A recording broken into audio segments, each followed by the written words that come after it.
All right, ladies and gentlemen, we are back, and tonight I have a very special podcast for everybody. It's such an honor to sit down with Paityn Maryjane. She's a 17-year-old with the aspirations of making it to NASCAR. Hi Welcome to the guys. How you Thanks for doing? having me on. I'm doing good. It's a Monday, so the week's just starting up, but I'm doing well. How are you? I'm great. A lot of people say they don't like Mondays, but I enjoy my Mondays. It's I know it's the beginning of the week, but if you started off on a good foot, the rest of the week is mega, as I always say. So Yeah. yeah, let's go. And of course, super excited to sit down and have you on tonight. Yeah, me too. I'm excited to be here. Well, thank you for joining. It's such an honor. Paityn, me and you have a lot to talk about, to cover. As you know, I'm not used to interviewing race car drivers. It's always two wheels, but I'm gonna start off the same as I always do. Where was your journey? Where did your journey begin, and how did you end up where you are now? So I started when I was 13 years old in a go-kart just locally in Colorado. And then we started just going up the ranks a little bit. We did a lot of stuff in Arizona, and then we started racing a lot more on the East Coast. And then when I was 15, about to turn 16, we made that transition into cars, started with some tests, and then 2025 was my first official season, and we did some of the Toyota GR86 races. We did that full season, and then we did Legends as well with that. And then this year we're doing those two series again, and we're adding a third car on, and we're going to be running a late model. So I actually have my first race this Saturday, so I'm super excited to see how that goes. That is awesome. You've actually had a quick transition to where you are now. That's Yeah. absolutely amazing. It's so getting into shifter car racing, obviously, and then transition into a proper car. Right. How difficult of a transition was that for you? Well, so me and my dad, before I actually got in a car, he took me out in this little Mazda that was pretty beat up and taught me how to drive a manual. And I would probably say that is the worst transition versus actually being in an actual race car. But being in the race car, it's just different from a go-kart because I'm so used to using like my body to like move the car and everything. Like how you transfer your weight is like how you get the rotation and everything. And so in the cars, it's a lot more footwork, which I'm not necessarily used to. And so that was something I had to get like just make that adjustment to. Like you basically turn with your feet. And so it took me a little bit to like kind of get a grasp on that. But the Legend and the GR86 are sequential, so they're pretty easy. And then the late model was a little harder for me to pick up. My first test, I really struggled with it because the gears are so long, so they're very spread out, and it's like you really have to yank on it to get it into second, and then you got to go over and to third, fourth, so on.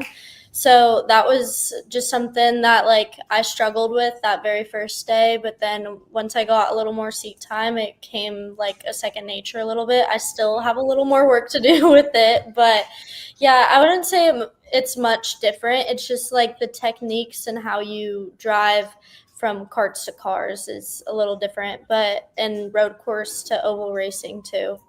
Oh, absolutely. And heel and toe, heel and toe, heel and toe, right? Yep. It's different. It's different than ding, ding, ding, ding, Yes, ding. Yeah. exactly. Absolutely. Right. It's Yeah. so when you start out in shifter kart racing or go-kart racing, Mhm. did you know you wanted to be a NASCAR racer?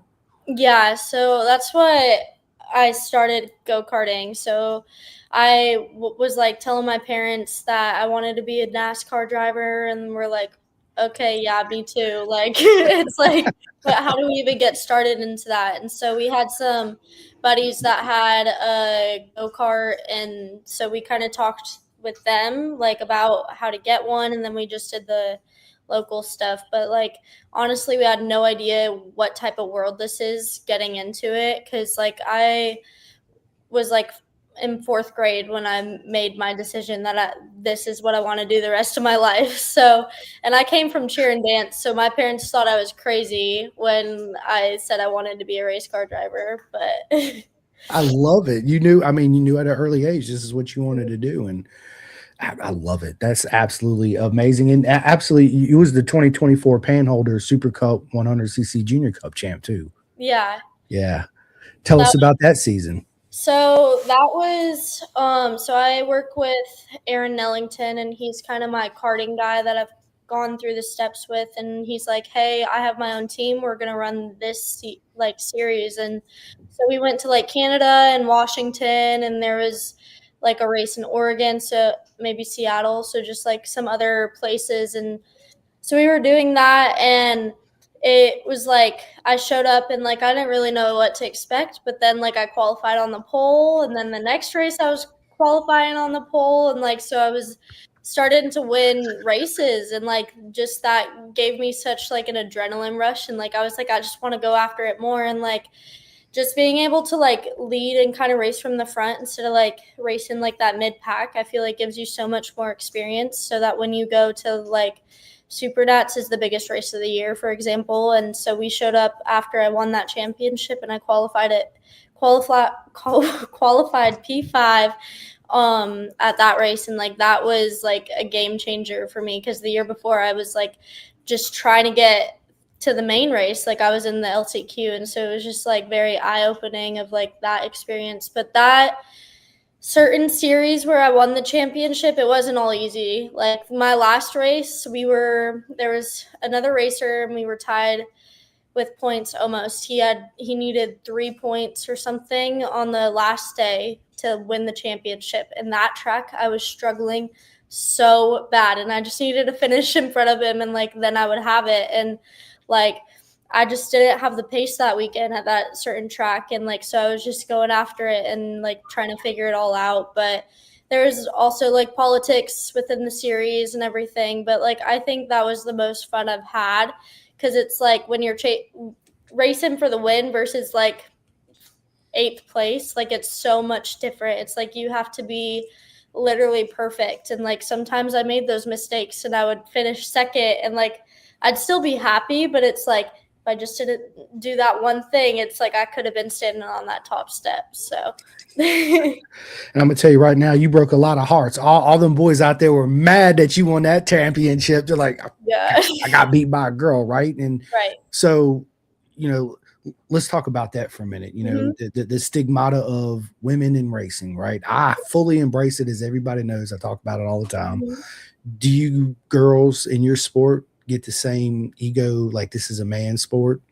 Yeah, so everyone, I mean, it really depends on the kid, I feel like, but a lot of the time, like in that series with the championship, there were even like parents that were super friendly to me until I started beating their kid. And then, like, I didn't hear anything from them the rest of the season. And, like, uh, on track, you have to show those boys to respect you, and it's not just given. Like they'll race a guy how they want to be raced. Sometimes they're a little more aggressive, but then the girls, they'll just punt you off track because you're a girl. And so like I've experienced that, and like some disrespect off the track too, and just certain things. And some people are fine. I'm not saying all people are bad. Like some are like, yeah, let's get the girls in here. Like it's awesome. But there are people that definitely just don't think women belong in the sport, and that's unfortunate. But 110% unfortunate. I'm a big advocate, like I said, as everybody knows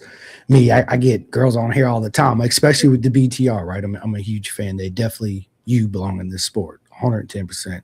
I think it's again, it's that old male ego thing, right? I often talk about showing up to a track day event and leaving the ego outside, and listening to the coach and soaking all the information in, and learning the proper racecraft and the techniques to be fast and safe for yourself and everybody else that's on the track for you. yeah. So it's yeah, good. So how did you deal with that mentally? Honestly, I just have kind of like a mindset of like it's nothing personal, even though it is, because it's that I'm a girl, and so they're gonna race me different. But it's that I have to work 2 times as hard so that I can show up and beat them that next race. And now I'm the one they want to chase, and I'm the one they want to beat. And so like there's just like certain things, and it's like you can let that get to you and be like, well, maybe I don't like belong in this sport. But like no, we do. We are meant to be here. And like the fact that there aren't, like, we get some more opportunities now just because we are women and it's not as common in the sport. So like there's like jealousy, but like honestly, I think we have to work just as hard as the guys, but we have to work a little harder for the respect part of it and to show that we're capable of doing it.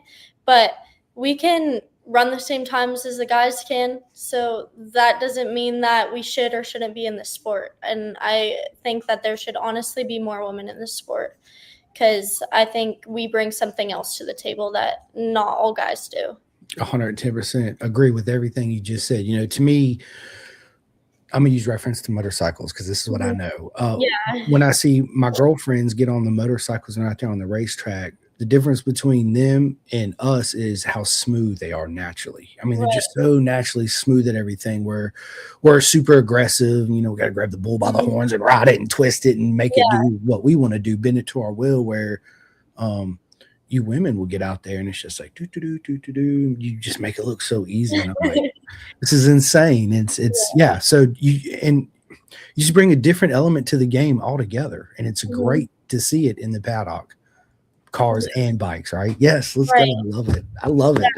So I want to talk a little bit about your different race cars because I know Mhm. what the Toyota is, and I know what shifter cart is, but the late Yeah. model I'm not too sure about.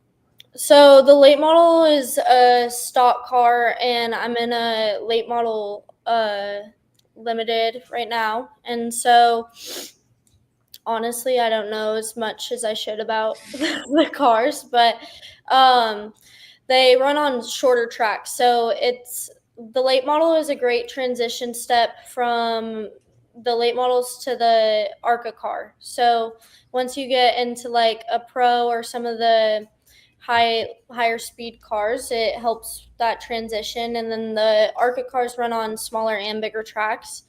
So like we were in Vegas and we were doing a Legends race, and the ARCA cars were running there with us. And then the Legends, they look like, the best way to describe them is they look like a Jeep and a Bug made a race car. Like those two cars made a race car. They're like the funniest looking cars, but the thing about them is the weight to power ratio. So like Dominion Raceway on the road course, like we'll get up to like 140 in the draft, and the car maybe I don't even think the car weighs 1,000 pounds or something around that. So like they're very powerful for like how much they actually weigh, and so those are a good transition from like carts to cars to the late models, and it's kind of just those steps. But yeah, so that's like the difference, but it's just the late models is strictly ovals, and the Legends is both. It can be dirt,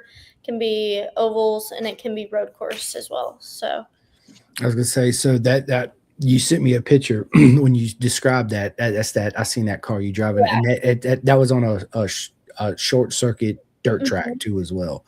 Us as road racers, we practice flat track racing, which is the Yeah, same. Always, that front losing all the time, sliding, in the rear coming around. You learn that, and when you translate it to the asphalt, when it happens, it's muscle memory, right? So when it happens, you don't get spooked. You know what to expect, and hopefully know how to recover from it if you can, yeah, if you catch it at the right time. hmm Yeah, that's so. You doing the whole dirt thing on four wheels, that obviously helps you be faster too on the pavement as well. yeah. So I actually haven't ran the Legend on dirt, but you are able to. So I've only done road course racing and then pavement ovals.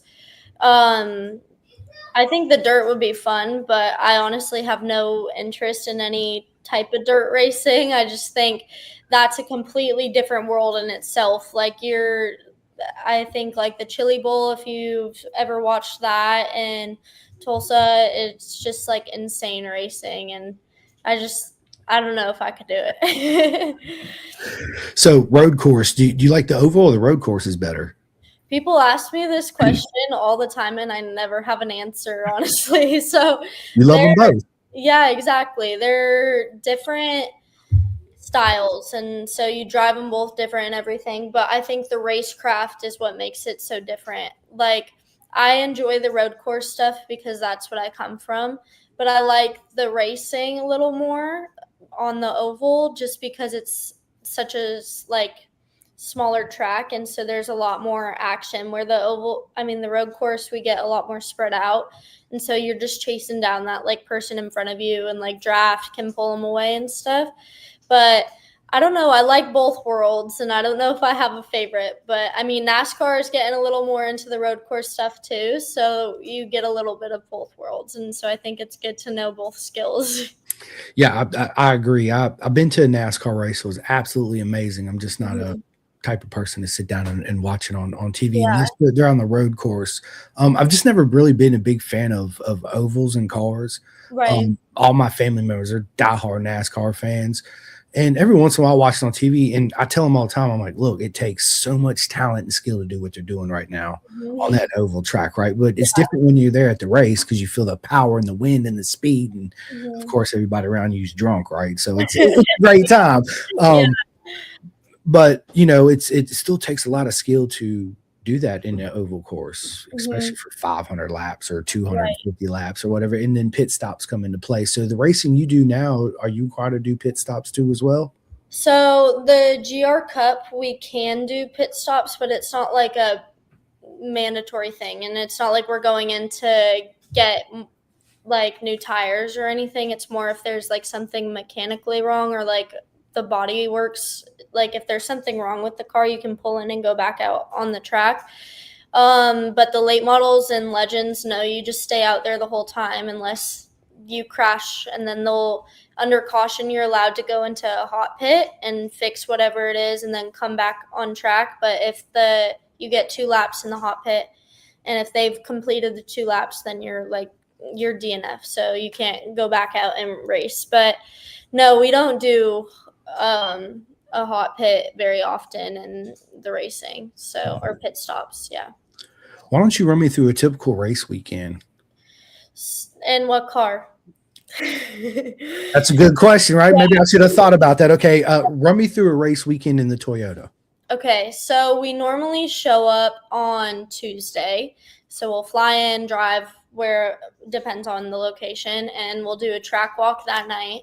And then we show up for Wednesday, and we have about two practices. Oh, sorry. We practice twice on Thursday and then twice on Friday on a typical weekend. Sometimes schedule changes because we also run with other cars, and so it depends what they're doing. And then on Saturday, we qualify normally at like 10 and we race at about 2, and then Sunday we qualify about 8 and race at 12, and then we have an autograph session on Saturday, and then we fly home on Sunday. So like it's a lot of sitting around compared to like the legend stuff. The legend stuff is a lot more in the week, and we'll get about 5 practice sessions in, and then it's just we'll either qualify the night before or the day before, and then we have heat races, or we'll qualify, heat race, and then we have a main, or it'll just go qualifying into the main. So it really just kind of depends on what race we're at, but the Toyota is definitely more consistent on how the schedule looks. Yeah. What's it like having fans?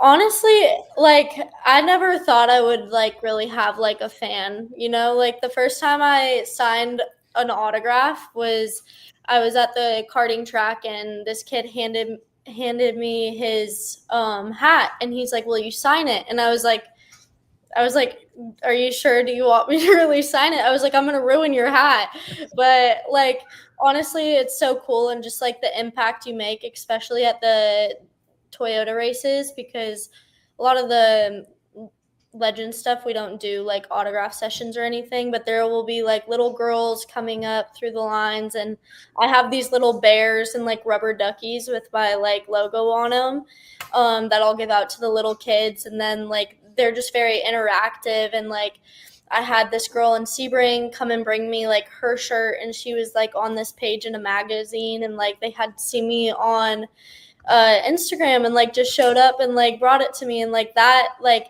it just like warms my heart. It doesn't make me feel like, oh, like I'm so cool. Like it just makes me happy to see like that I could have like some sort of influence on like somebody else's like journey. I So love it. yeah. Yeah, it's absolutely amazing. It's a great feeling because Mhm. they'll never forget that. Yeah. ever, and they aspire to maybe race like you're doing one day, and Yeah. it's super cool, especially to see their smile and their glow in them, and it's just, yeah, absolutely amazing. It's a question I ask all my friends Mhm. that come on here because it's weird, the first time you get asked for a picture Yeah. autograph, you're like, "What, me, really? Yeah. Okay."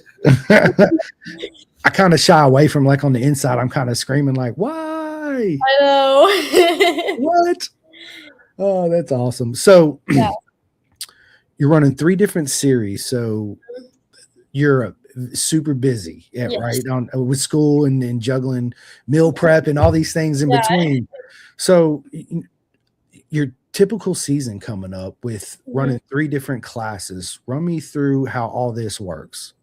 Okay, so it really depends on the month as well, like just where I'm racing, what races are going on. So the Toyota series starts up in this month actually. So I'll just kind of like walk through a little bit. So like this weekend I have Thursday, Friday, and Saturday are all late model. So I'll be at Hickory Motor Speedway, and then we fly out on Tuesday. We have an event at Toyota, and then we're there till Sunday, and then I come back, and then I have another race next Saturday in the late model. And so, but there's also weeks where I'll be in 2 to 3 different cars within the span of a week and a half. So June and July, we do the Cookout Summer Shootout, which is at Charlotte. And so every Monday, Tuesday, we're at Charlotte, but I could be at somewhere racing the Toyota the weekend before. And then I'll go do a Wake County race in the Legend on Friday after the Monday, Tuesday event. And then I'll have a late model race on Saturday. So I feel like it always just is like something. And like but preparation wise, I do a lot of sim work. So whatever I have coming up, I'll try and train the best for that and look at videos or my past films. And I'm a big note taker. So like, um, for example, we're going to Barber again this year in the Toyota. So then I can go back and look at my notes from last year and see my strong points and the points that I could continue to work on. And then I also have my film from last year, so I can kind of compare and like just prepare myself the best of my ability so that when I get there and that first session is a shakedown, but that second session or like halfway through the session, I'm ready to just go at it and work on those lap times. Busy, Yeah. super busy. Oh, Yeah. I mean, you're living the life you always dreamed of living. I never thought it would be this crazy, but yeah. I love it. Yeah. Listen, it's absolutely amazing. I'm proud of you, and I already know your parents are proud of you. Well, thank You know, you. I say this to all my friends: whatever visions and goals you have, Paityn, I hope you achieve them 10 times over, Thank you. 110%. You have a bright future ahead of you. You keep it in between the chapters, and you're gonna make it super far. Man, that's a busy schedule. So I want to talk a little bit about, everybody calls it sponsorships, but I call it friendships, right? Right. Is how do you, when you first started, saying, "Hey, I want to make the next steps from karting," did you actually have sponsors in kart racing too, or did that start when you transitioned into the proper cars, I guess you would call it? So karting is a little bit like the bikes from what we've talked about. It's a little harder to get sponsorships in karting because it's not noticed as much. And like, so I had a couple like family friends and stuff that would chip in here and there and be like, here, we'll get your tires for the weekend or whatever that is. And then transitioning to cars, had I didn't really have sponsors. I had one sponsor, which is Shift Up Now, and it's actually like a women's foundation type of thing. So they work with a lot of the girls to like help them pursue their dreams in racing. And I'm actually continuing that sponsorship with them or friendship with them this year. And so my mom's company, a couple people that work with her, the companies outside of that are also going to be partners with me this year. And otherwise, I haven't been the best on like really doing the whole sponsorship part, but that's something that I'm trying to work on this year. So I'm trying to build my social media up a little bit, make it more personal. Because if we just post photos of the car all the time, then they're not going to know who I am as a person and who I am behind the helmet. And so that's something I'm trying to build before I start just like walking around and trying to make those friendships and the partnerships with people, because I want to show them that I'm someone that they would want to stand behind and that they would want to, because like nobody just wants to give out their money. Like that means something to everybody. And so like I want to do my best on my part to show that it would be going to a good, like somewhere good, and that like I will do the videos for them and like make it personal and like go to events if they wanted me to and like those type of things. So I'm working on that a lot more this year. Yeah, and social media nowadays is such a huge part of the whole Right. sponsorship friendship thing. You know, they want to see your personality, how you are with people. They might go back and listen to some podcasts you've been on. I mean, who knows, right? Watch videos of you racing. Seriously, it's I think it's great. You know, it's you're gonna do it. You're gonna get big sponsorships, and I can't wait to see you in NASCAR and be like, she was on my podcast. Yeah, several times. You guys go watch, check it out. I know her. This is awesome. Yeah. You know, it's tricky with friendships and sponsorships in any sport. You know, I often say that with motorcycle racing, I feel like our industry is so small compared to your industry. And it's like, I say it's like a little pond our industry's in, and you got 20,000 people throwing a pole in the pond in the same Right. time, trying to get sponsorships. Where I feel like in the car world, there's a lot more businesses willing to come on board, because you guys are advertised and watched around the world, and you know, it's advertised NASCAR and Indy and Formula One and all that stuff. Would you bring me something to eat? No, just look at my food. I told you he'd bust in here, Paityn. Yeah, I love it. No, look at my food. I see it's pizza. It's a tostini. Enjoy not. that. No, Sorry. it's super, super delicious. All right. Well, good.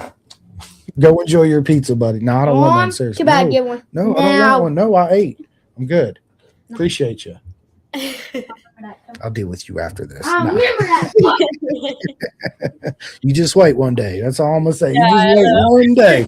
You know, that's just change the subject real quick. He changed my life. I seen the world in a completely different way, thought completely different. I call him my mini me still to this day. Yeah. I said, you wait till you get your girlfriends. I'm just gonna be like, my mini me, what's up? He's like, Dad, don't embarrass me. I'm gonna be that dad right there, right? But you know, sponsorships, it's especially in car racing, it's such more I think of it as attainable versus motorcycle racing, if that makes sense, just because there's more of it out there. Especially being a female in the sport, maybe it's you'll get some of those sponsorships, friendships a little bit easier than a guy would going after the same one. Yeah. You know, For like me looking for sponsorships, I definitely like it helps being able to go into like the girl side of it, you know, like I could go to the, I mean, Maybelline. yeah, like the athletic like wear and stuff like that, or even just like if I want to do makeup products or something, like those are like different things that aren't normally sponsors because it's a lot of males. And so like I have a couple more opportunities, but then the guys also have things that a girl necessarily wouldn't need. So then there's that. But with sponsorships, I want to do it where it's like products or like businesses I believe in as well and everything. And I feel like that's very important because like with a lot of like just social media creators, they'll like put out an ad for something and it's like, well, do you really back this product or like this company, and is it what you believe in as well? So 110%. I love that answer. You know what? I'm the same way. I've never sought out sponsorships or friendships. Everybody that's come on board wants to come on board because they love what I do, and I support everybody in the industry. So at the end, I got a bunch of shout outs I do, and I got two of my friends that make, you know, the same things in the industry, and I get asked quite often is like, you know, you give your shout outs at the end, but you'll name, you know, 3 people that make graphics. And I'm like, but they're all my friends, right? And our industry's so small, and we're all friends anyway. It's not like, and there's so many people that buy them. You know, you're not going to go wrong by ordering from any of them. I guess it just suits whatever personality you have, right? As to who you're going to choose to go with. So, Right. yeah, it's always awesome to believe in somebody that you believe in and stand by their products. You know, Yeah, I agree. it's absolutely amazing. And then you can go out there and wear it and talk about it and help them bring Mhm. sales and all that good stuff. It's Yeah. that friendship I'm talking about. Mhm. I always say that, well, my mom always said, now I always say it, that thanks, Mom. That raising a kid takes a village, but it's the same thing as a racer, whether it's four wheel Yeah. or two wheel or whatever, right? It takes that village, and you can be the fastest woman or man in the earth, but if you don't have those important puzzle pieces to fall into place to get you where you're going, you're never going to make it. Right. So it's important to have, especially the people behind you at all times, even good people in the paddock with you during the race weekend when things don't always go your way, because it's just racing and it don't always go your way, right? So Yeah. Paityn, when things don't go your way at the racetrack, how do you mentally deal with that and bounce back from it?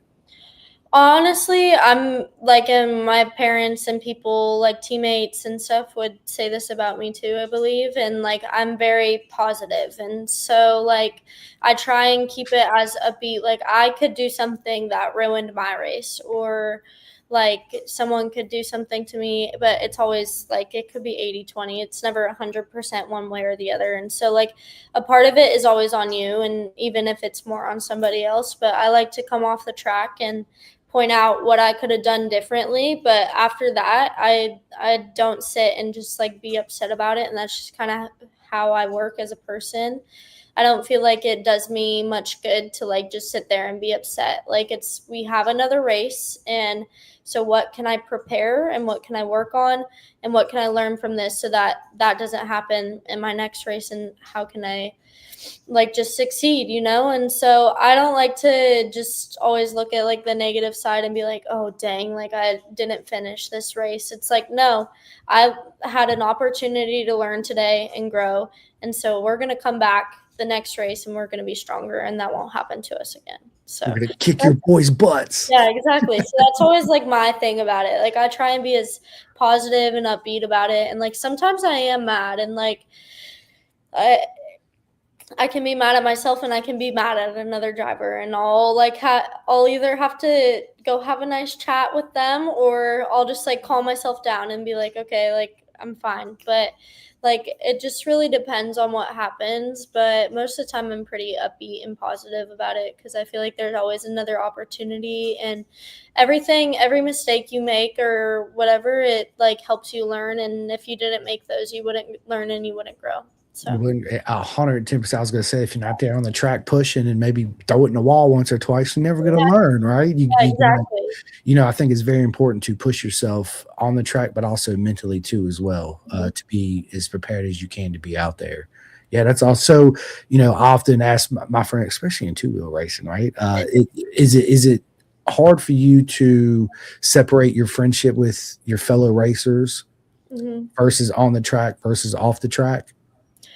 I wouldn't say so. I feel like, because my team, my Legends team, is sometimes we'll have like 14 cars. And so like we're all a big family and stuff, but we're all going to race each other just how we would race anyone else. Maybe we'll give them a little more respect. We're not going to be on their bumper as much and stuff, but I don't feel like it's very tricky to separate those. Like, I mean, me and my teammate, like, I spun him out on accident on one of the starts because I got hit from behind, and then I had nowhere to go, and I was like getting turned into a slide, and I hooked his rear bumper, and it's like, so he spun out. We all got our spots back, but like those things happen, and it's a part of racing. And so I feel like you respect each other a little more, but it's never like giving them special treatment. You have those friendships on and off track, and so you'll give them the respect on track, and even if you crash on track, then you can still be friends off track. So I feel like that's just something some people struggle with, but some people are also great with. So yeah, there is absolutely people that struggle with that, you yeah. know, and it actually ruins friendships too as well. You know, it's tricky being a competitor. You know, it really is. It's to do what you're doing too. You know, and we talked about this. Like I said, that hour conversation. I should have just hit the record button on that. Is being mentally prepared, but also it's hard to separate the two, right? The friendships, because doing what you do, you got to be so selfless doing what you're doing, you know, and sometimes people find it hard to let people in their friendship zone because when they go out there on the track, they have to be that way in order to be a champion or whatever it is that makes them okay right here to go out there and do what they do. If that makes sense, I'm just trying to explain it just in a weird way for some reason. Some people find it very difficult, even famous racers, even NASCAR racers, right? Yeah. All of them. So it's awesome to hear that you can separate the two and still be friends, even though mistakes happen. That's absolutely amazing. Do you ever race at VIR? Yeah, so we raced there once last year, and I've done a couple tests. Like, that's one of the tracks that we'll test out a lot in the Toyota, just because it's kind of in between Maryland, which is where my team Copeland is, and me, and so we do a lot of test days there. We raced there, I couldn't tell you what month, but all I know is it was probably hotter than Florida, and so it was. But yeah, they took it off the schedule this year and replaced it with Arlington, and they also took Sebring off the schedule and replaced it with Road Atlanta. So. Well, I go to Road Atlanta for the Moto America races, and go for a bunch of club races too. VR, that's my home track. Obviously, you know, I'm in Roanoke. It's about an hour and 45 minutes away. Do you do the North course, the South course, or the full course? We do the full course. Yeah. It's an awesome track. It's so much fun. It's definitely one of my favorites. It was a little scary because that was the first track I ever tested at. And so, like, coming back from the first test to, like, showing up to race, like, that was, like, a major difference. And it was, like, so cool to just see that, like, development over time. Because, like, the first time I was there, my test, I, like, sent it off in the S's. Like, I'll be honest here, like, it was not strong. But then, like, we went back and we were actually pretty competitive during the race. So that's awesome. Yeah, well, you're gonna have to let me know next time are you guys allowed to have people when you guys do testing and tuning and stuff? Yeah, make sure you let me know, because I'd love to come out there and obviously meet you and your parents and stuff, but get out there and take some film of you out there racing on the track. Yeah, well, we'll make that happen this year for sure. So, you know, you doing what you do, you're absolutely 3 different series, busy, flying here, flying there, racing this car, jumping out of there, going there. How do you juggle the school? So I'm online for my school, so I don't have to do Zooms or anything, and so that makes it really nice. And it's actually through my school that I used to go to back in Colorado. And so, like, I'll be able to walk across the stage and graduate with all those kids and stuff like that. But I will be done with school the way I'm doing it right now. I'll be done 2 months early, so that's nice. But it takes me 2 hours at most a day. So I just do half of it in the morning, because I'll normally do 2 classes a day, and then I only do like 4 days of school a week. And so I'll just do like that week of school, or that class's week of school in one day, and then so on.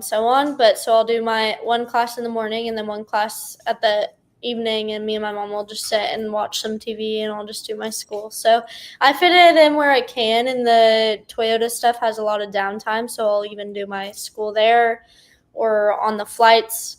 Unfortunately, I'll have to buy the Wi-Fi, but for those longer stretches, I do school on there. So I fit it in where I can. But yeah, busy. You're absolutely.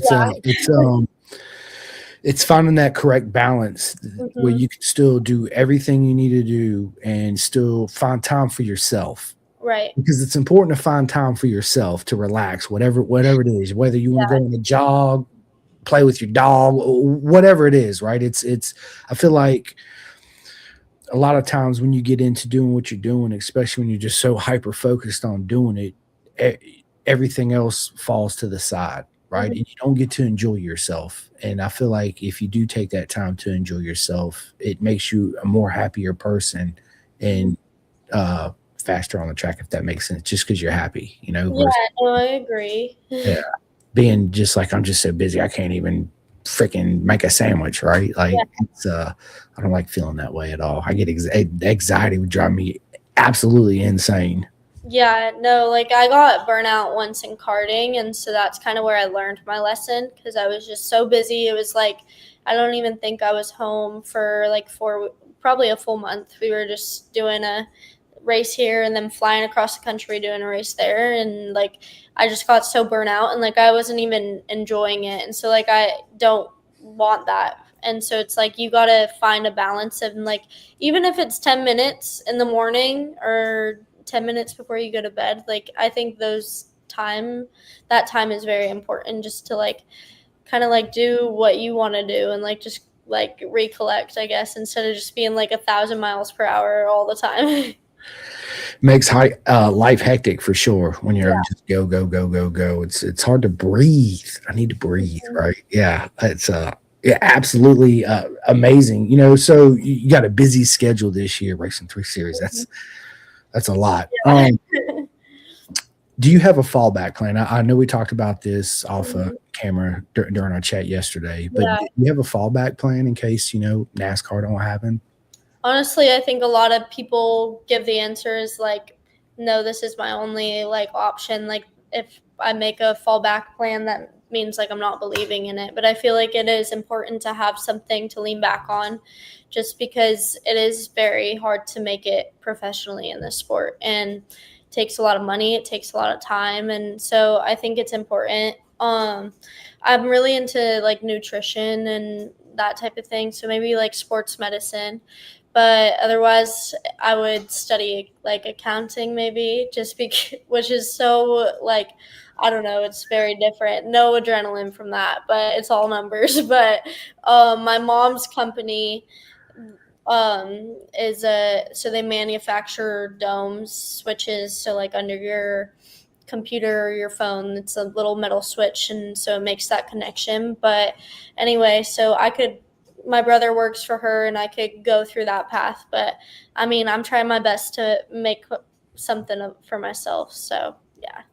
You already are. You're on your way right now. It's yeah, that's awesome. It's good to, and you're right when you said what you said about if people have a backup plan, they feel like they're not giving their all to their A plan, right? That's not necessarily the truth, because if you take the sum of everybody that wants to be in car racing or motorcycle racing, let's say there's 100,000 people that want to do it. There may be only 20,000 people in the world actually doing it. And out of those 20,000 people, there might be maybe, well, motorcycle racing, I don't know, 1,000 that's actually getting paid for a living to do it. Right. So it's to make it's this slim of a shot. Yeah. But it's also good to have that self-belief. To keep driving. So who's your hero young to make you want to go NASCAR racing? So I was 10 when I went to my first NASCAR race, and it was the Daytona 500. And I was in love with Kyle Busch's M&M car. And so that's what made me want to race. Well, it wasn't just his like M&M car. It was like the whole like experience. And like my siblings were just not having it because at the end it was like crash after crash. And it probably took them like at least an hour to just get those last few laps in because they were just crashing. Cars are on fire. But like I was loving it. I was like, this is so cool. Like, and I was just having the time of my life. But I honestly was just so in love with his M&M car, and I was like, that's so cool. And I was like, I want an M&M car, and like I just thought it was the coolest thing. So yeah. Love it. I love it. And of course you're a fan of Danica Patrick. Well, who's not? Right. Like, he's the female who made it, and so I think any female that is trying to make it looks up to her. 110%. Yeah, I mean, I look up to a lot of the females and even males in this sport, like, but I think all the females bring something different to the table. And so, like, I look up to a little part of all of them. So, yeah. Yeah. Everybody brings their own unique style Mhm. into whether it's car racing or bike racing, and you like a little bit of what they do, a little bit of what she does, a little bit, yeah, Yeah. it's a lot. Because Mhm. you bring your own element, right? What would you say your strongest aspect of racing is? Braking, cornering. I would probably say like I will drive in very deep. And so like I'm an overdriver most of the time. And so like I have to bring it back. So I'd probably say like I just am like I'll commit to like just sending it in there. But I think like my favorite part of racing is probably like just passing. Like I love like a good battle on the racetrack. Like that's like my favorite thing. And like especially when it's like really sketchy, but then like you make it and you're like just like secretly you're like, yeah, like I did that. Like I don't know, it's so much fun. But yeah, I would probably say like I'll just send it in there. Like I'll commit and like just get that thing like slowed down. But yeah. Don't leave the door open because I'm coming through, right? Yeah, love it. Yeah. Now, when you're doing that, do you scream in your helmet? Do you sing while you race or anything like that, or are you just full concentration? I used to be a big time singer in my helmet. Like whatever I was listening to before I got in the car, like I'm singing it. I'm just on like a drive. But now I talk to myself, not all the time, but sometimes like when I'm out in like a race or something and like towards the end when you're like starting to get a little more tired or just like losing like the tad bit of focus, like I'll talk to myself and be just to focus on the key points. So like if we needed to break deeper into 3 from looking at the video or the data from qualifying, then I'll like kind of tell myself those mental notes. So I'm like still focused and still in it. But I don't like really do too much like on the track. Like I feel like I'm normally just like, all right, like I'm like this far away from this guy. Like let me see if I'm closing up to him or like whatever. And so like I just pay attention to those things, but I don't sing too much anymore in the car. That's hilarious. I used to do it too when I was racing, singing. I still sing sometimes when I ride, or I'll have Oh, conversations with myself, and I'm like, I can't believe I'm having a conversation with myself, right? But oh no, yeah. Feels some like people think I'm crazy right now, right? It's yeah. oh man, I love it. So let me ask you this: what goals do you have set forth yourself for the season coming up?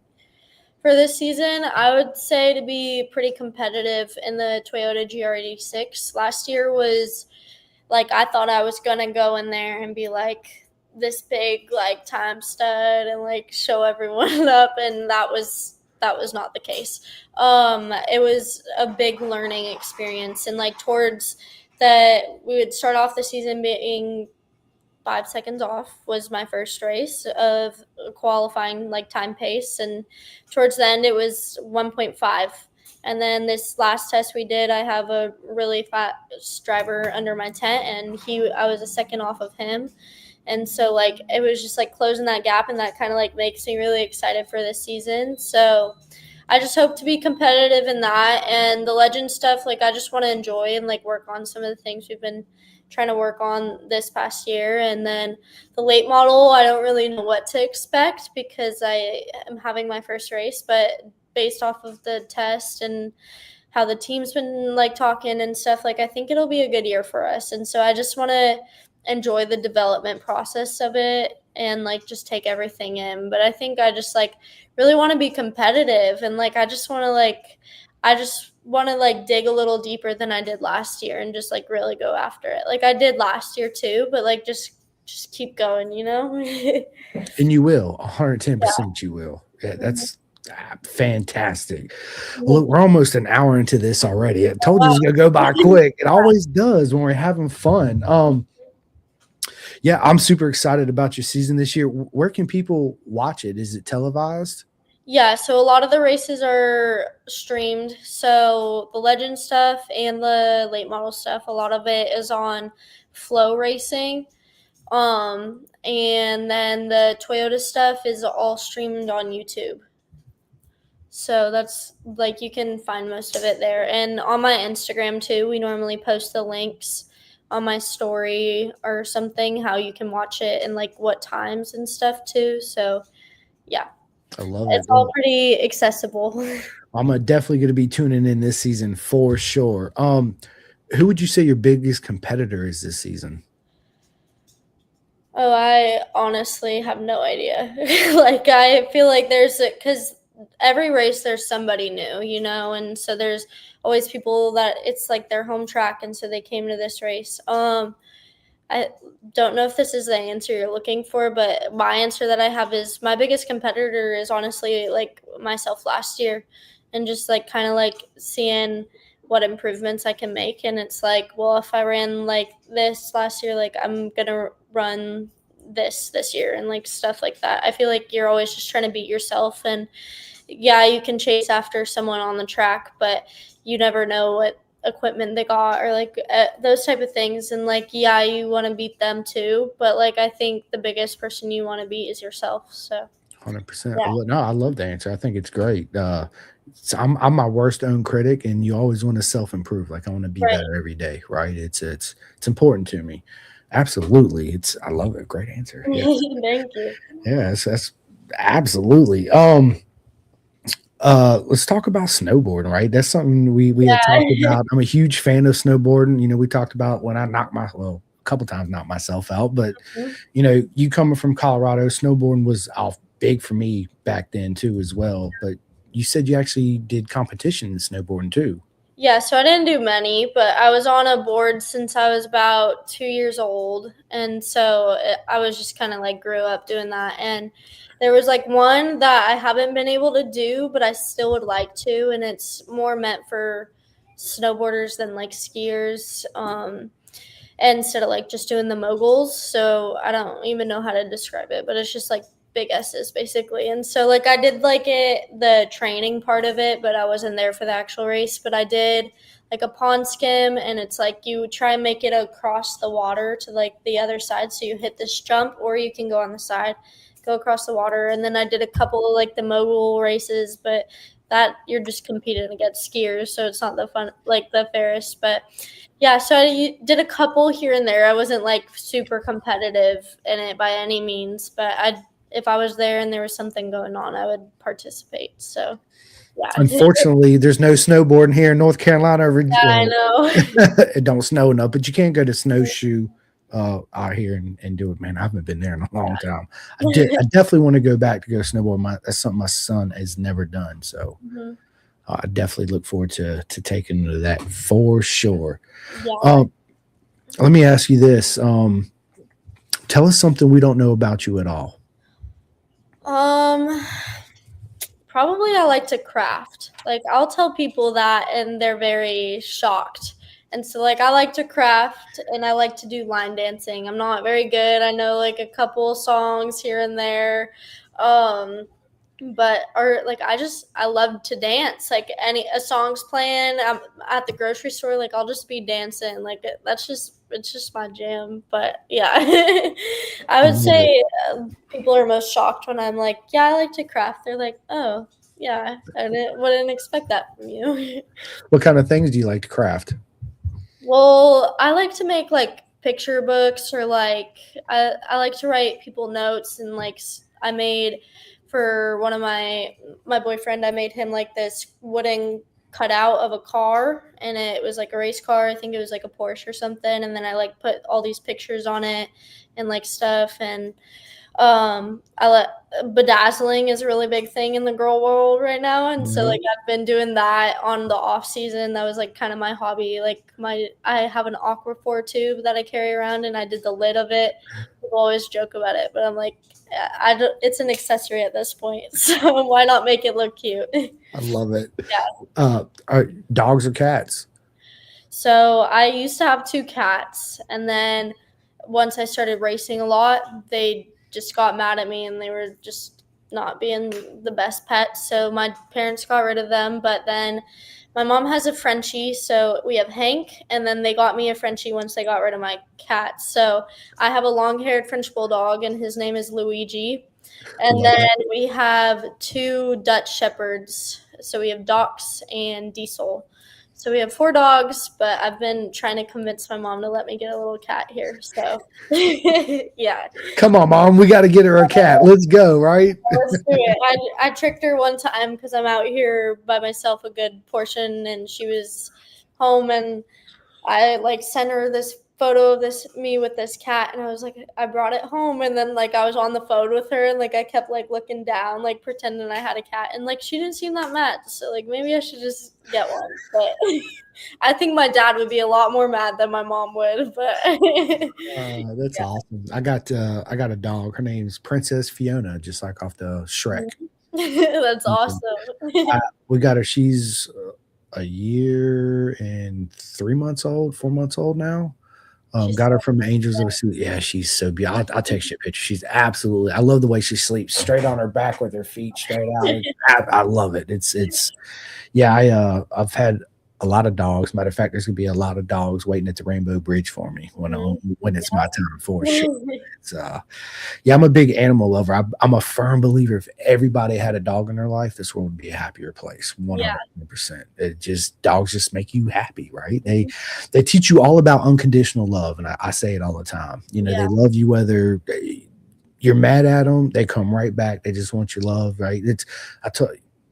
I don't know if you heard this before, but lock your girlfriend or your wife in the trunk for 2 hours versus locking your dog in the trunk for 2 hours. See who's happy to see you when you open that trunk. It's going to be the dog for sure, right? So don't do that, people. I'm not recommending it. I'm just saying. Dogs are very loyal pets, though. They are. Absolutely. I feel like, honestly, us humans don't deserve them most of the time. I know. Like, I'll be mean to my dog, and then after I'm like, oh, I'm so sorry. Like, you're just a baby. Like, it's okay. I'm a big soft. I turned being a softie, actually, once my son was born. Speaking of dogs, I'm a dog lover, and I'm currently listening to the audiobook, The Art of Racing in the Rain, which is a fantastic movie. Have you seen that movie? No, I haven't. Oh, you got to watch that movie. It's a race car movie. The guy's a race car driver, but the movie's based on the dog's perspective. Okay. And it's I'm just have tissues. That's all I'm gonna say. You laugh now, right? So my Charlie, see, I got Fiona probably 4 months after Charlie passed away. And I was like, I've been wanting to watch the movie for so long. I was like, okay, I'm gonna watch it. Nikki's like, you're not ready. I'm like, I'm ready. I got this, right? 4 minutes in the movie, I'm just bawling my eyes out. And because Charlie was still fresh, and it just all the emotions. And my wife peeped around the corner. She says, you're pathetic. And I'm like, this is so good. She's like, you're 4 minutes into it. Yeah, you got to. It's absolutely amazing. But speaking of audiobooks, do you listen to audiobooks or read? No, none of the above. I have tried to get into reading, and it's really just not my thing. Like, I'll have to read a page 3 times before I really comprehend it. Like, my mind runs at like 1,000 miles. I'm always thinking about tons of different things. Like, I just have a hard time doing that. And like, I love to listen to music, but I haven't really given like audiobooks much of a chance. So like, maybe I should, but yeah, I'm not a big reader. I like to listen to my music, and that's normally like what I'll do, or when I have like background noise at all times when I sleep. So like, my mom reads to go to sleep, but like, I'll have a TV show on and like just listen to that to go to sleep. So I've never been a big reader. Reading puts me to sleep. I'm not gonna lie, right? And I'm just like you. It's like my ADHD brain just runs at 50 billion miles an hour, and I could literally be in this TV show like, this is going to be great. I can't wait. I've been dying to watch this 45 minutes, and I'm like, what the hell is even going on? I have no clue of what's even happening, just because of my brain, right? But funnily enough, when it comes to motorcycle racing and doing podcasts, it's like I'm 100% focused. But as soon as I end this and I go out here, it's going to be right back to the way it was. But you should listen to audiobooks. I can listen to them because I get focused on it, especially when I travel. I go to a lot of races, Moto America races on the East Coast. So Daytona, it's 9 hours and 45 minutes. So I'm throwing an audiobook that's 14 hours long. Yeah. And enjoy the ride, right? And just get into it. And then I substitute that with podcasts because I listen to a lot of podcasts too as well. Do you listen to any podcasts? No, I'm starting to. So like, I do a lot of those longer drives and stuff like that, and like, I'll listen to my music and then I'll get tired of my music after like a certain amount and then drive. And so I've started to pick up some podcasts. I haven't like really like committed to one fully. I just kind of listen to like the first episode of a few and just like So I haven't found one to stick with, but I'm trying to dip my toes in that pool. So I listen to a lot of podcasts. You can learn a lot. Joe Rogan, Theo Vaughn. I mean, there's of course, motorcycle racing podcast, Formula One podcast. Huge fan of Formula One. Mhm. It's okay to watch. It's not the greatest sport to watch, right? It's I wish there was a lot more passing and just racing, right? Because it's mostly pit stops but the Netflix series Drive to Survive is absolutely one of the best series you're ever going to see in your life. It's it's absolutely amazing. But yeah, podcasts you should get into. My wife listens to a lot of course, true crime, right? It's all true crime, murders and mysteries and all that good stuff, which I listen to too. I listen to like aliens. I'm big into like Greek mythology and Egyptian mythology, so I listen to those. I listen to true crimes every once in a while, but honestly, it just depends. Like your music depends on what mood you're in. Who do I listen to? Danny Jones, Joe Rogan, whatever, right? Who do I got? Okay, I'm listening to him or her. I have learned a lot by doing that. Karaoke song. What's our go-to karaoke song, Paityn? Well, my song with my friends is The Spins by Mac Miller, but I don't even know if you know that song. So I'm a huge Mac Miller fan. Let's go. So that's probably mine. I know all the lyrics, or really I like 80s and 90s hip hop. And so like I could do some of that stuff too, but I feel like in the car, like I have this microphone and me and my best friend will drive and we'll sing to people on the road. It's really just like, it's just one of those dumb things, but you get like, it's just so much fun. And like, we've gotten a couple of people to like sing into it. Like, it's just a good time. And like, that's our go-to song. So love it. It's good. I want to get me a little karaoke machine. I ain't got it yet, but my plan is this year, I want to get me a little karaoke machine when I go to the tracks. I ask everybody, what's our go-to karaoke song when we hang out? So I'm going to turn it on and be like, just one sentence, right? One lyric, whatever you say it, but bam, let's go, right? Let's just sing. But it's something fun to do, right? It's exciting and puts a smile on people's faces. It's absolutely. Yeah, that'd be awesome. I love that idea. Yeah, it's great, right? So when I come out there, if I got my karaoke machine, just be prepared. The camera's going to be on, and we're going to go to our Mac Miller song for sure. Let's talk about food. You know, I'm a foodie too. I grew up. My mom always made home cooked meals. And then once I moved out on my own, I really didn't start getting into cooking until I had my boy again. And I wanted him to eat as healthy as possible, to live as long as possible, and all this, everything that goes in with it. So I really took a liking to cooking. I cook a lot and all the time. And I already mentioned I love spicy food. When I mean spicy food, sometimes the hot ones on YouTube. Have you seen that? No, I haven't.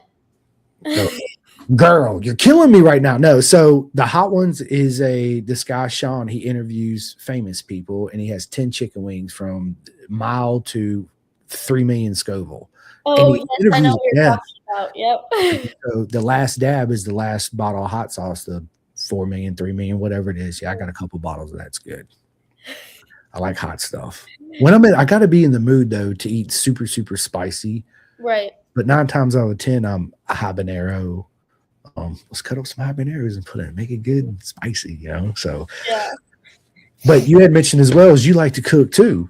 Yeah, I do a lot of meal prepping just because I am very busy, and so it's easy to just come home and grab something and take it to the shop or heat it up here before I gotta go do something. So I like to cook. I don't like spice. I'm a mild girl, like mild salsa, mild seasoning. Like I don't do much of it, but I do like tahini on my fruit. That's like my go-to. Like I'll bring that to the track, like some mango, and dip it in tahini. That's not very spicy though, but I just so I like that. But I make a lot of different things, and like my go-to recipe right now is like a avocado street corn with cottage cheese. So it has like protein and stuff, and I'll put it on chicken, sometimes chicken and sweet potatoes, and it's really good. So sounds really good.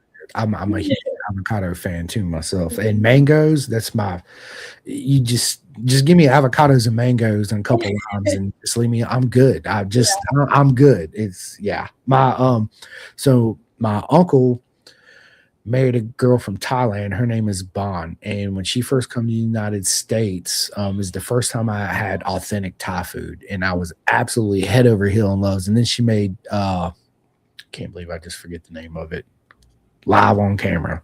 Oh, anyways, this mangoes with this rice. And it is so good. Oh my God, it's so good. I could, yeah. Just yeah, avocados. I absolutely love avocados. What are you currently watching on TV? Anything good? So I like the like teenage type of shows. Me and my mom are I have a different Sabrina. Yeah. So I have a different show for literally every like time of the day. Depends what I'm doing. And so like I have like 5 different shows I'm watching right now. I just started the new season of Drive to Survive. So I'm watching that. And then just some show on Hulu called The OC. And then Fuller House is like my bedtime show right now. So like I'll turn that on and I'll just fall asleep. I've probably watched it like 10 times, but that's why it's my bedtime show, because I don't have like the interest to actually like stay up and watch it. It's just like background noise for me. I love it. Let's see. I'm Drive to Survive. I'm in episode 4, I think, tonight, or I'm on episode 5 of season 8 that I'm gonna watch tonight. Fallout on Prime is really good. You know, I'm a video game nerd. Do you play video games? Well, sim racing don't count, because sim racing is a tool you use to go faster. That is a tool you have in your toolbox to progress where you want to be. But like just video games in general. So I used to do a little bit of the Fortnite stuff just because like my friends from karting were doing it, and then they were teaching me and I'd be on the mic with them and I'm like getting so mad because like I don't really understand how to do it. But we'll do some Minecraft too. We have like a little world and we'll build on there and stuff. But I'm not much of a video game player. Like if I have some time to like sit down, it's not like the first thing I want to do. But like me and my mom like to play card games, and so like I'm really into playing card games or like board games. So I'd rather do that, I think, than play a video game. What kind of card game are we gonna play? So we play a lot of Skippo, or I've never played we'll that. do Skippo is a lot of fun. We play a lot of BS in our household. We'll get like 3 decks going at Christmas, and we got the whole family playing, and so that's always a good time. But I like Uno is always a classic. So there's just so many good ones. Or Taco Cat Goat Cheese Pizza. It like me and my mom will play that. I don't know if you've heard of it, but like in our family it gets very aggressive. So like you got to match like the card. I'm not going to explain the whole game, and then you all slap your hands in the middle. It's like the last one to put their hand down has to take it. But like I've had my dad break a nail off of it. Someone's ring is like stabbing into someone else. It gets aggressive, but it's so much fun. So that's probably a top 3. Oh, that is awesome. Yeah. I one more show too I'll recommend is Apple TV. It's on Apple TV. It's called For All Mankind. That's a really good show too. I don't know. It just I've heard of that one. Yeah, it's good. It is good. Me and my wife used to play a lot of Remy. So I got tired of losing all the time. We had literally this notebook. We'd sit down and play all the time, and I found it not too long ago, and I look open and I'm like, yeah, she used to kick my ass all the time for sure. Me and my buddies played poker. But when I like to play poker with my friends, I'm like, look, dude, we got to start it at like 10 a.m., 11 a.m. because there's times where it's like 6 o'clock in the morning. I'm just like, dude, I'm going home. I don't care. Just keep them up. Yeah. Like, I just don't want to do it anymore. But That's it is, insane. yeah, cards is a lot of fun. But as you said, it gets competitive even with family, you know. But that's what makes it fun too, you know. Yeah. You can talk trash to your dad. You're like, Yep. I love it. Yeah. What's the one superpower you wish you had? I think flying would be really cool, or like the ability to read people's minds. Like I always like think, because like I'll see people like zoning out, and I'm like, what do they think about? Or like when you're talking to someone, like I don't know. I think I'd like that, or just like flying. I think that'd be super fun, because like I don't know, you could get around so easy. I think it'd just be a good time. What would your answer be for that one? Teleportation. Oh, yeah. That's better than flying, honestly. Right? Because I used to say flying because Superman was my favorite all time superhero, Superman. Yeah. So I was like, man, how cool it'd be to fly. And then that used to be my answer when I asked that. And then I got to thinking about it. I was like, well, if I could teleport, then I could just be like, I'm going to Australia. Boom. I'm in Australia and be like, oh, I'm going home to go to bed. Boom. I'm back at home, right? It's no flights, no any of that. I'm just so teleportation would be my answer for sure. Better than my answers. I know you had told me the answer, but are you superstitious at all? Not really. Like I kind of like talked to you and I kind of rambled about it because like I really don't have anything. It's not like I put on my left sock before my right or anything. But there is one thing, and it's that before qualifying, if I'm like feeling nervous or anything, I'll sing the rapping part of Dirt Road Anthem by Jason Aldean, and I know it word for word, and I will sing that, and then I'm ready to go out and qualify. Like it just like kind of gets me into that mode, which is really odd. Or I'll run like a lap. I'll close my eyes and run a lap. But normally, right before I go out for qualifying, I'm singing Jason Aldean. So I love it. That's awesome. yeah. That is absolutely awesome. Let me ask you this: what's your spirit animal? Ooh, a megalodon. I don't know if they exist anymore, but like I talk about this all the time with my friends, and I'm like, if I could choose my way to go, it'd be by a megalodon, and like I think that's just like the coolest thing. So I don't know. That's a real megalodon shark tooth. Really? Yeah. That is so sick. Ain't that badass? I'm a huge shark lover. I love sharks. They've always been my favorite since I was born in Virginia Beach. I'm a beach nerd, right? But I want to make this out of a necklace. How cool would that necklace? Like, oh, you got a shark tooth? Check this bad boy out. That's so cool. Yeah, this is one of my prized possessions right here is my shark tooth. Yeah. Or some type of monkey. Like if I had to land in a sea animal, I'd probably be like a monkey. I just feel like I'm very energetic and like I'm always moving and like I like to joke and like play and stuff. Like I don't know. That'd probably be my two answers. Yeah. If you could travel back to any era of time, what time would you travel back to? The 80s. Like definitely, like I think it's just so cool. Like I mean, of course I haven't actually lived like in that time, but like I think just like the no cell phone thing, like we can do so much with electronics, and like I'm so grateful for that.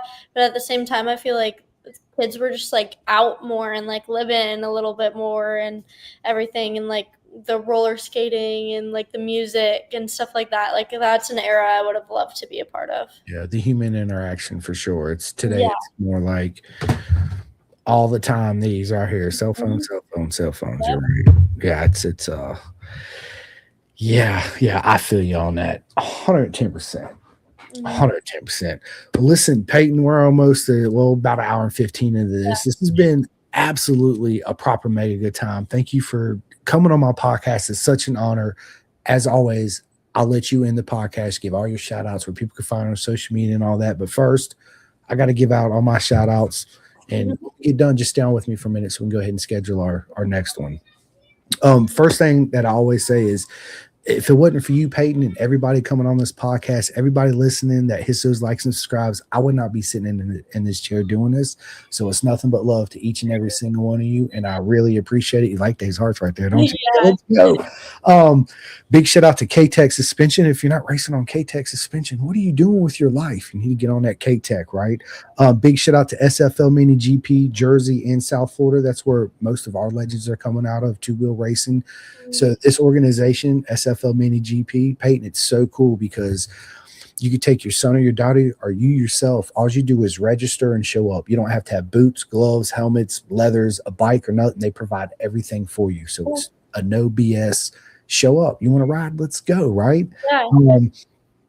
I got two friends that make undersuits in the industry. So in motorcycle racing, we wear an undersuit and then we put on our leather suit. It's easier to get in, easier to get out, and all that good stuff. The first one is 64 Degree Racing from Tate. Absolutely amazing. And the second one is Mama Aliki from venomsport.com. Again, you're not going to go wrong by ordering from any one of those, but both of those undersuits, hands down, are the best on the planet. All my racer friends out there in California, make sure you sign up for the Racer 411 program and this mentorship program. It's absolutely amazing. I got 3 friends that make wraps, whether you want your helmet wrapped, your car wrapped, your dog wrapped. I usually throw in your wife wrapped, whatever wrapped you want, right? You're not going to go wrong by ordering from any of them. The first one is Chris Grizel from Drip and Wet. The second one is my man Reese Brody from REB Graphics. And the third is my man Gus Rodeo from GRG Designs. Big shout out to Chef Eats. Chef Eats, Jeff Servin, he has a company. Obviously, it's called Chef Eats, but he makes microwavable, kind of like microwavable meals, or you can put them in the oven, but they're high protein. He caters athlete meals. It's super healthy, and they're absolutely amazing. I get Chef Eats, and I need to place my order again because I ran out. Big shout out to the clothingkings.co.uk. All my friends out there in the UK can go to that website and get all your Pin the Gas merch. Big shout out to all my veterans out there. I know a lot of times when I have these conversations with vets or people being associated with a group of people and they get out of it, they don't have that brotherhood anymore, right? So, and that's a huge thing. Vet2 Track is all veterans, right? And it's all brotherhoods, and it's all motorcycles. So go to vet2track.org and sign up. He'll bring you out there to the racetrack. He might even throw you on a team to help somebody out, which is an amazing experience in itself. Paityn, in our sport, we have this guy's name's Michael. He's an absolutely amazing human being. He has this program. It's called tbexusaexperience.org. That is the website. And it's geared for men and women that lost an arm or both legs or a leg. You can still get on that motorcycle and get out there on that track and race and ride too as well. So it's an amazing program. So if you know anybody listening that may be in that situation, you can still go out there and ride, be free, and live life, right? Let's go. Again, it's tbexusaexperience.org. One last thing before I give the microphone off to Paityn is, listen, people, when you want to buy stuff, keep it in our industry. Don't order it off of Walmart. Don't order it off of Target. Just because you might save 10%, it's very important that you keep it in the industry. That's what helps keep our industry growing, whether it's 2 wheels or 4 wheels. I'm sure it's probably the same over there. There's a lot of vendors that show up, and it's important. So please keep it in the industry. Last but not least, big shout out to Komani AGV Sports Group. That is my sponsor too as well. We do make custom suits. We are AAA certified. And if anybody's in the market for a suit, please hit me up. I will definitely take care of you. And one more thing too, Daytona 200 is coming up. Let's go. I'm leaving Wednesday. I cannot wait. I'm pumped to see all my friends out there. And one thing I do want to say, and I always say this, man, good luck to all my friends out there racing this weekend on Saturday. I know many of you always want to win, and I want each and every single one of you win, but I'm proud of you. I'm proud of you for this weekend coming up, and I cannot wait to meet everybody. On that note, Paityn, tell everybody where they can find you on social media, how they can get in touch with you. Do you have any merch for sale? All that good stuff. We don't have merch for sale yet, but it's a work in progress. All my socials are paitynmaryjane.motorsports. My Instagram is paitynmj.motorsports because it's too many letters for Instagram.